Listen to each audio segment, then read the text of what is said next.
2008, my journey into finance began in MBA classrooms while entering my first trade. I spent more than 16 years in investment banking and financial services, analyzing hundreds of companies and providing compliance and business advices and contributing to boardroom decisions. I have navigated many market cycles like the 2008 crash, bull runs, corrections, COVID, making every mistake which you don't have to. My mission is to give you comprehensive financial education I wish I had back in 2008. I'm Rajiv. Let's get started. Hello friends, last video में हमने देखा कि share holder होने के क्या benefits होते हैं। आज हम सीखेंगे कि शेयर मार्केट में एक्चुअली पैसा अर्न कैसे करते हैं, स्टॉक मार्केट में पैसे कमाने के कितने तरीके हैं। इस वीडियो में सिंपल एग्जांपल्स के साथ समझते हैं। चलो शुरू करते हैं। मेरे पास शेयर्स हैं, पर पैसा एक्चुअली मैं कैसे बनाऊंगा? सिर्फ दो तरीके हैं, डिविडेंड्स और capital gain. Capital gain simple है, कम में खरीदो, ज़्यादा में बेचो और प्रॉफिट बुक करो। फॉर एग्जाम्पल, टाटा स्टील 160 रुपये में खरीदा और 189 में बेचा तो 29 रुपीज़ का प्रॉफिट बुक करूंगा। और दूसरी तरफ डिविडेंड्स हैं, जिसमें अगर कंपनी को प्रॉफिट होता है वो प्रॉफिट शेयर करती है in the form of dividends. उसमें आपको शेयर बेचने की जरूरत नहीं है। मानिए आपके पास 100 शेयर हैं टाटा स्टील के और एक शेयर में आपको 10 रुपये डिविडेंड मिलता है, तो आपको 1000 रुपये डिविडेंड मिलेगा। उसमें आपको शेयर बेचने की कोई ज़रूरत नहीं है। सो मेनली 3 तरीक़ों से आप पैसा कमा सकते हैं, एक long term investing, swing trading और इंट्राडे ट्रेडिंग। तो चलिए अब समझते हैं long term investing, swing trading और इंटरडे ट्रेडिंग क्या होता है। तो लॉन्ग टर्म ट्रेडिंग में जनरली हम लंबा टाइम फ्रेम लेते हैं, लाइक 5 ईयर्स, 10 ईयर्स, 15 ईयर्स। तो आप देखेंगे मैंने टाटा स्टील का चार्ट खोल के रखा है tradingview.com पे। आप इसमें टाइम फ्रेम सेट कर सकते हैं, जैसे कि 1 मिनट, 5 मिनट, 10 मिनट, यहाँ पे डेली, वीकली, मंथली आप टाइम फ्रेम सेलेक्ट कर सकते हैं। तो हम मंथली लेते हैं क्योंकि हम 5 साल का रिकॉर्ड देखना चाहते हैं, तो हम मंथली पे सिलेक्ट करेंगे। यहाँ पे हम देखेंगे कि अगर हम जनवरी 2021 में अगर हम टाटा स्टील लेते तो उसका प्राइस कितना होता। तो टाटा स्टील का जनवरी 2021 में रफली प्राइस 60 रुपीज़ था, ठीक है। तो अगर हम उसे 5 साल के लिए रखते तो करीबन उसका प्राइस 180 के ऊपर जा चुका है, ऑलमोस्ट 3 टाइम्स। मान के चलिए आप 1 लाख रुपए 60 रुपीज़ में लगाते और आपके आज वो 3 लाख रुपए हो जाते। तो ये होता है लॉन्ग टर्म इन्वेस्टिंग। आप पैसे लगा के छोड़ देते हैं और कंपनी ग्रो करती रहती है और आपका प्रॉफिट बनता रहता है। तो अब देखते हैं स्विंग ट्रेडिंग क्या होता है। स्विंग ट्रेडिंग जनरली छोटे टाइम फ्रेम में लेते हैं, लाइक वीकली। सपोज हम टाटा स्टील को 3 महीने के लिए लेते हैं, तो 3 महीने पहले उसका क्या प्राइस था।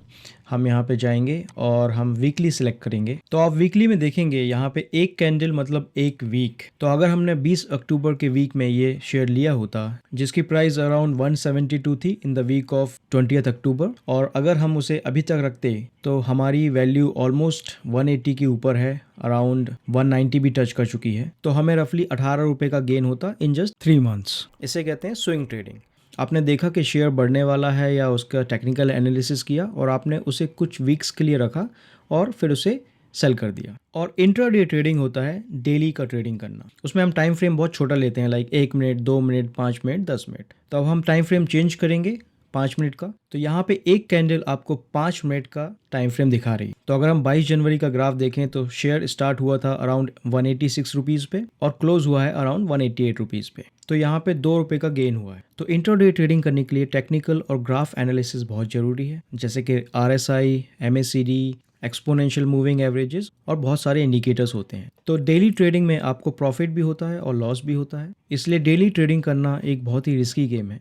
तो जनरली लोग इसमें जाने के पहले पेपर ट्रेडिंग करते हैं। पेपर ट्रेडिंग का मतलब होता है कि आप एक्चुअल मार्केट में नहीं ट्रेडिंग कर रहे हैं, बट सिमुलेट कर रहे हैं कि अगर मैं मार्केट में ऐसा ट्रेड लेता तो क्या होता। जो ट्रेडर्स डेली ट्रेड करते हैं, इस बात का जरूर ध्यान रखना चाहिए कि हमें स्टॉप लॉस लगाना चाहिए। स्टॉप लॉस लगाना मतलब अगर आपने 186 का लिया है और अगर आप चाहते हैं उसमें सिर्फ आपको 1 या 2 रुपये का लॉस हो, तो आप 185 या 184 पे अपना स्टॉप लॉस लगा सकते हैं। उससे क्या होगा, आपका लॉस लिमिटेड हो जाएगा। और अगर आप स्टॉप लॉस नहीं लगाएंगे और एकदम से प्राइस 10 रुपये और 5 रुपये नीचे चला गया तो आपको बहुत ज़्यादा लॉस हो जाएगा। इसलिए इंट्राडे एक रिस्की गेम है। इसमें एंटर करने के पहले आपको पेपर ट्रेडिंग करना बहुत ज़रूरी है। उससे आपको नॉलेज मिलेगा और आप रियल टाइम में ट्रेडिंग करना सीख सकते हैं। तो आपने देखा 3 तरीके होते हैं, long term investing, swing trading और इंट्राडे। लॉन्ग टर्म में जनरली बड़ा टाइम फ्रेम होता है, लाइक 5 साल, 10 साल, 15 साल। और स्विंग ट्रेडिंग में वीकली, मंथली का आप ट्रेड ले सकते हैं और इंट्राडे ट्रेडिंग में आप डेली का ट्रेड लेते हैं।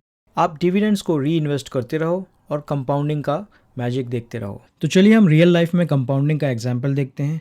सपोज़ हमने आज टाटा स्टील का शेयर लिया 190 रुपीज़ पे, और हम देखना चाहते हैं कि अगर वो अगले 20 साल तक बढ़े 6%, 7%, 8%, लाइकवाइज अप टू 20% तक। तो यहाँ हम देखें, अगर हमें 6% रिटर्न मिलता है 2026 में, सो करेंट प्राइस के हिसाब से वो प्राइस 190 से 201 हो जाएगा, फिर 7% पे 203 हो जाएगा, और अप टू 20% तक जाएंगे तो 228 हो जाएगा विद इन फर्स्ट ईयर। और अब देखते हैं अगले 20 साल तक अगर हमें ये रिटर्न मिलते रहे तो हमें अलग अलग परसेंटेजेस पे कितना पैसा बनेगा। तो जैसा कि आप देख सकते हैं 2027 पे हमारा रिटर्न 20% पे 274 बन रहा है।